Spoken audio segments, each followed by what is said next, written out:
नागपुर जंगल में टुनटुनी नाम की एक चिड़िया अपनी दो बेटियों सुनहरी और पिंकी के साथ रहती थी। टुनटुनी जंगल के जमींदार कड़कनाथ कौवे के घर मालिन का काम करती थी। टुनटुनी बहुत ही मन लगाकर उसके बगीचे की देखभाल करती थी, जिस वजह से कड़कनाथ के बगीचे में बहुत ही रंग बिरंगे फूल खिला करते थे, जिसके व्यापार से जमींदार की बहुत ही अच्छी खासी कमाई हो जाया करती थी। एक दिन कड़कनाथ कौवा टुनटुनी को आवाज लगाते हुए कहता है, टुनटुनी, अरे ओ टुनटुनी, कहाँ हो? जल्दी आओ।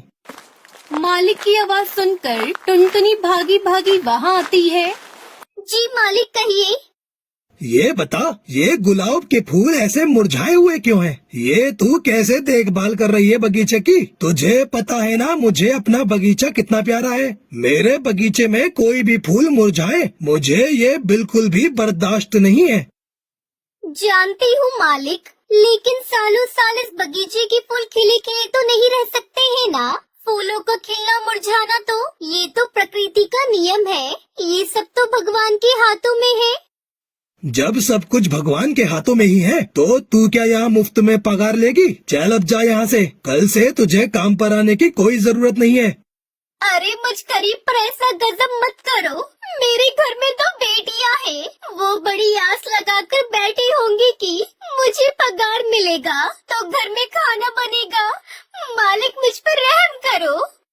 तुझे एक बार में बात समझ नहीं आती क्या? जा यहाँ से। ठीक है मालिक, मैं चली जाती हूँ, लेकिन आप मुझे आज का मेहनताना तो दे दीजिए। कोई मेहनताना वहनताना नहीं मिलेगा तुझे। चुपचाप जाती है या चौकीदार को बुलाऊं?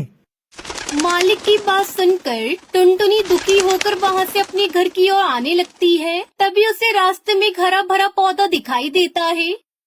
अरे न जाने किसने इस पौधे को उखाड़ फेंका है। इस पौधे में तो अभी पूरी जान बाकी है। एक काम करती हूँ, मैं इस पौधे को अपने घर ले जाती हूँ, वहाँ आंगन में लगा दूंगी। टुनटुनी उस पौधे को लाकर अपने आंगन में लगा देती है और रोजाना उसमें पानी डालती है। कुछ ही दिनों बाद वो छोटा पौधा बड़ा होने लगता है।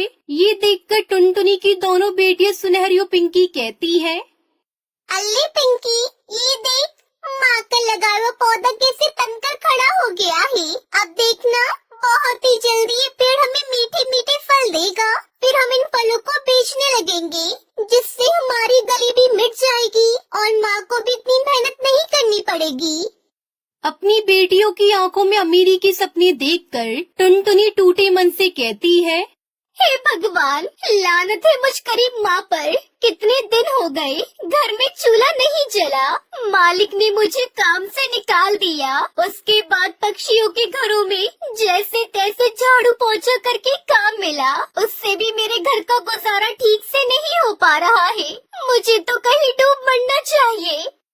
टुनटुनी यही सब सोच सोच कर हर रोज घुटती रहती है, जिस वजह से टुनटुनी की तबीयत बहुत खराब हो जाती है और वो इस दुनिया को अलविदा कहकर स्वर्ग सिधार जाती है। दोनों बहनों के माथे से माँ का साया हट जाता है और दोनों बहनें अनाथ हो जाती हैं। दोनों बहनें कभी जंगल के पक्षी से भीख मांगकर अपना पेट भर लेती, तो कभी मंदिर की सीढ़ियों पर बैठकर भीख मांगकर गुजारा करती। ऐसे ही दोनों बहनें एक दिन मंदिर की सीढ़ियों पर बैठे भीख मांग रही थी, परंतु रोजाना दोनों बहनों को इस तरह भीख देते देते पक्षी थक जाते हैं। अब पक्षियों ने दोनों बहनों को इग्नोर करना शुरू कर दिया था और उन्हें भीख नहीं देते थे, जिस वजह से पिंकी भूख के मारे रोने लगती है।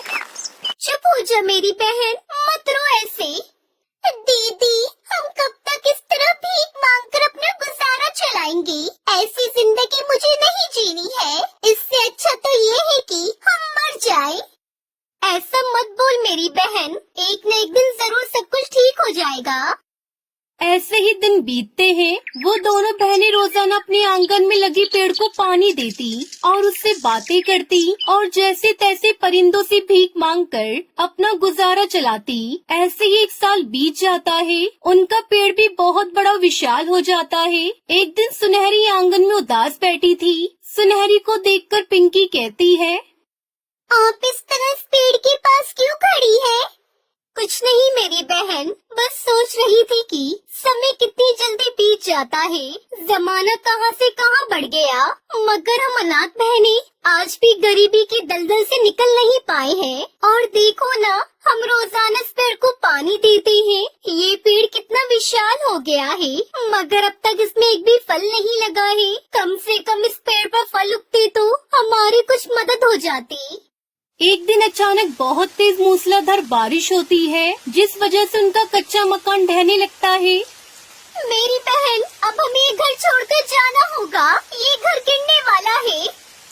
दोनों बहनें घर से निकलकर पेड़ के नीचे आकर खड़ी हो जाती हैं। घर छीन जाने को उनको बहुत दुख होता है। क्या बिगाड़ा था हम अनाथ बहनों ने आपका, जो आपने हमसे हमारा घर भी छीन लिया। क्यों भगवान जी, क्यों आपने हमारे साथ ऐसा क्यों किया? अब हम दोनों कहाँ रहेंगे? दोनों बहनें घर के खो जाने का दुख मना रही होती हैं। तभी वो जिस पेड़ के नीचे खड़ी होती है, उस पेड़ पर से अचानक बहुत सारे बेशकीमती गहनों की बारिश होने लगती है, जिसे देखकर दोनों बहनें हक्का बक्का रह जाती हैं। अरे बहन, ये तो सोने हीरो के गहने हैं, मगर ये आए कहाँ से? तभी पेड़ में से आवाज आती है, अपने पीछे देखो। सुनहरी और पिंक की आवाज सुनकर दोनों बहनें पेड़ की तरफ देखती हैं। उस पेड़ पर कई सारे सुंदर सुंदर सोने चांदी हीरो के गहने लगे हुए थे, जिनकी चमक पूरे आंगन को रोशन कर रही थी। अरे ये कैसा जादू है, पेड़ पर तो फल सब्जियां उगती हैं, मगर इस पेड़ पर तो गहने लगे हैं। बेटी, मैं एक जादुई गहनों का पेड़ हूँ, जिस पर उगने वाले सोने के गहने कभी खत्म नहीं होते। मेरा जीवन तुम बेसहारा बहनों की देन है। तुमने मुझे पानी खाद देकर सींचा है, इसलिए मेरे उगने वाले गहनों पर तुम्हारा हक है। मेरे पेड़ पर लगे गहनों को बेचकर तुम अपने लिए एक अच्छा नया घर बनवाओ। मैं अंत तक तुम्हारी मदद करता रहूँगा। पेड़ की बात सुनकर दोनों बहनें बहुत खुश हो जाती हैं। पहली बार उनके जीवन में इतनी खुशियाँ आई थी। दोनों बहनें पेड़ पर लगे गहनों को सुनार के पास बेच देती हैं और अपने लिए आलीशान घर बनवाती हैं और उसमें सुखमय जीवन व्यतीत करने लगती हैं। तभी एक दिन दोनों बहनें पेड़ के पास आती हैं और उससे कहती हैं, हे जादुई गहनों के पेड़, हमें तुम्हारी मदद की जरूरत है। उन बहनों की पुकार सुनकर पेड़ के अंदर एक चमकदार रोशनी होती है और पेड़ वापस से गहनों से लद जाता है। तभी पेड़ बोलता है, कहो, तुम्हें मुझसे क्या मदद चाहिए? जादुई पेड़, आपसे जो गहने हमें मिले थे, वो सारे गहने घर बनवाने में खर्च हो गए, इसलिए अब हम गरीब बहनों को थोड़े और गहनों की जरूरत है। हाँ, क्यों नहीं, तुम चाहो तो मुझ पर उगे सारे गहनों को तोड़ लो। ये सुनकर दोनों बहनें बहुत खुश होती हैं और उन पेड़ पर से आवश्यकता अनुसार गहनों को तोड़ लेती हैं। अब जब भी कभी अनाथ बहनों को किसी चीज की जरूरत होती, वो पेड़ के पास आकर गहनों को तोड़ लेती। तो इस तरह दोनों बहनों की गरीबी दूर हो जाती है और वो खुशी खुशी रहने लगती है। तो दोस्तों, इस कहानी से हमें सीख मिलती है कि समय कितना भी खराब और बुरा चल रहा हो, हमें अपनी मेहनत लगन से अपना काम करते रहना चाहिए, तो घर में खाना बनेगा। मालिक, मुझ पर रहम करो। तुझे एक बार में बात समझ नहीं आती क्या? जा यहाँ से। ठीक है मालिक, मैं चली जाती हूँ, लेकिन आप मुझे आज का मेहनताना तो दे दीजिए। कोई मेहनताना वहनताना नहीं मिलेगा तुझे। चुपचाप जाती है या चौकीदार को बुलाऊं? मालिक की बात सुनकर टुनटुनी दुखी होकर वहाँ से अपने घर की ओर आने लगती है। तभी उसे रास्ते में हरा भरा पौधा दिखाई देता है। अरे न जाने किसने इस पौधे को उखाड़ फेंका है। इस पौधे में तो अभी पूरी जान बाकी है। एक काम करती हूँ, मैं इस पौधे को अपने घर ले जाती हूँ, वहाँ आंगन में लगा दूंगी। टुनटुनी उस पौधे को लाकर अपने आंगन में लगा देती है और रोजाना उसमें पानी डालती है। कुछ ही दिनों बाद वो छोटा पौधा बड़ा होने लगता है।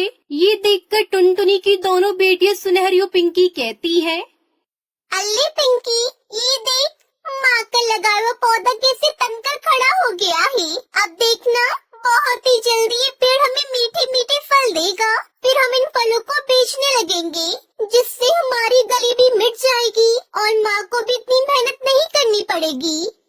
अपनी बेटियों की आंखों में अमीरी के सपने देखकर टुनटुनी टूटे मन से कहती है, हे भगवान, लानत है मुझ गरीब माँ पर। कितने दिन हो गए घर में चूल्हा नहीं जला। मालिक ने मुझे काम से निकाल दिया। उसके बाद पक्षियों के घरों में जैसे तैसे झाड़ू पोछा करके काम मिला। उससे भी मेरे घर का गुजारा ठीक से नहीं हो पा रहा है। मुझे तो कहीं डूब मरना चाहिए। टुनटुनी यही सब सोच सोच कर हर रोज घुटती रहती है, जिस वजह से टुनटुनी की तबीयत बहुत कहाँ से कहाँ बढ़ गया।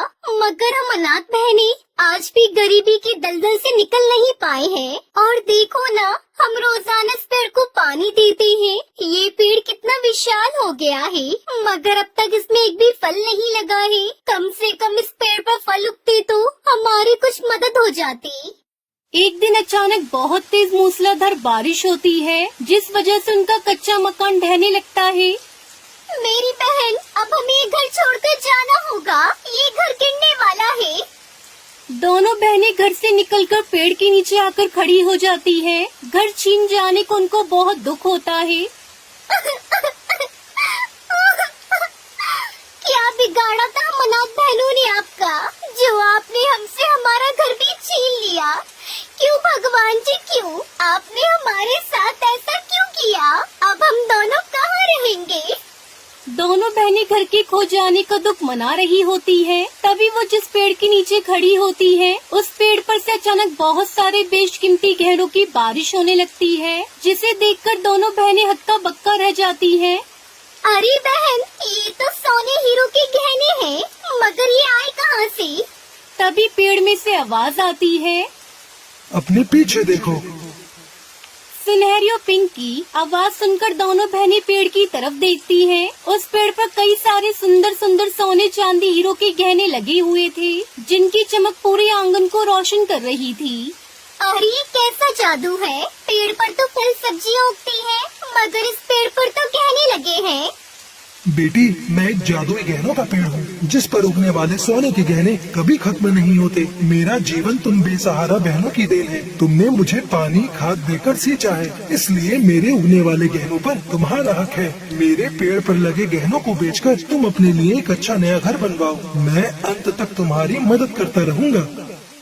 पेड़ की बात सुनकर दोनों बहनें बहुत खुश हो जाती हैं। पहली बार उनके जीवन में इतनी खुशियाँ आई थी। दोनों बहनें पेड़ पर लगे गहनों को सुनार के पास बेच देती हैं और अपने लिए आलीशान घर बनवाती हैं और उसमें सुखमय जीवन व्यतीत करने लगती हैं। तभी एक दिन दोनों बहनें पेड़ के पास आती हैं और उससे कहती हैं, हे जादुई गहनों के पेड़, हमें तुम्हारी मदद की जरूरत है। उन बहनों की पुकार सुनकर पेड़ के अंदर एक चमकदार रोशनी होती है और पेड़ वापस से गहनों से लद जाता है। तभी पेड़ बोलता है, कहो, तुम्हें मुझसे क्या मदद चाहिए? जादुई पेड़, आपसे जो गहने हमें मिले थे, वो सारे गहने घर बनवाने में खर्च हो गए। इसलिए अब हम गरीब बहनों को थोड़े और गहनों की जरूरत है। हाँ, क्यों नहीं। तुम चाहो तो मुझ पर उगे सारे गहनों को तोड़ लो। ये सुनकर दोनों बहनें बहुत खुश होती हैं और उन पेड़ पर से आवश्यकता अनुसार गहनों को तोड़ लेती हैं। अब जब भी कभी अनाथ बहनों को किसी चीज की जरूरत होती, वो पेड़ के पास आकर गहनों को तोड़ लेती। तो इस तरह दोनों बहनों की गरीबी दूर हो जाती है और वो खुशी खुशी रहने लगती है। तो दोस्तों, इस कहानी से हमें सीख मिलती है कि समय कितना भी खराब और बुरा चल रहा हो, हमें अपनी मेहनत लगन से अपना काम करते रहना चाहिए